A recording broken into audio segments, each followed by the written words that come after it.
Hello everyone, কেমন আছে তোমরা সবাই? আশা করি তোমরা সবাই ভালো আছো। তো আমি আবারও চলে এসেছি নতুন একটা ডিজাইন নিয়ে। তো চলো ভিডিওটা স্টার্ট করি।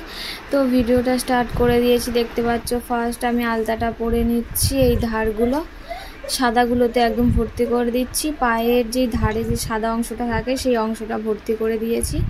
তো দুধারে আলতা পরা হয়ে গিয়েছে, আর এই আঙুলগুলো পরে নিচ্ছি তুলির ভিতরটা দিয়ে আস্তে আস্তে করে। এরপরে তুলির ধার দিয়ে আস্তে আস্তে করে গোলটা করে নিচ্ছি। দেখো কত সুন্দর লাগছে। তো দুটো পায়ে আমার কমপ্লিট হয়ে গিয়েছে। এরপর আমি ডিজাইনগুলো করব। তো প্রথমে আমি এই গোলের ধারে ধারে বুটিগুলো দিয়ে দিচ্ছি। এরপরে আমি ধারে ধারে পাতা পাতা মতো করব। তো পাতা পাতা করে করলে বেশ একটা ফুল মতো হবে। ফুল মতো হলে খুবই সুন্দর দেখতে লাগবে। তো তার জন্য এই পাতাগুলো করে নিলাম। নিয়ে এই পাতার ধারে ধারে আবার একটা করে বুটি দেবো, বড় বড় বুটি, ঠিক আছে? দিলে আরও একটু সুন্দর মতো দেখতে হবে তার জন্য। আর এখানে একটু সাদা রং একটু বেশি পড়ে গিয়েছিল, তার জন্য একটু ভটকে গিয়েছিল।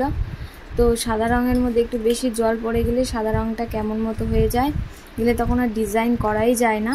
তো যখন ডিজাইন করবে একটু ভেবেচিন্তে ভালো করে রঙটা মানে টানলে টেনে দেখে নেবে, খাতায় এঁকে দেখে নেবে যে রঙটা ঠিকঠাক মতো ফেলা যাচ্ছে কিনা, না হলে না অসুবিধা হবে। ডিজাইন করতে গিয়ে মাঝখানে ডিজাইনের মধ্যেই জল হয়ে ভটকে খারাপ হয়ে যাবে।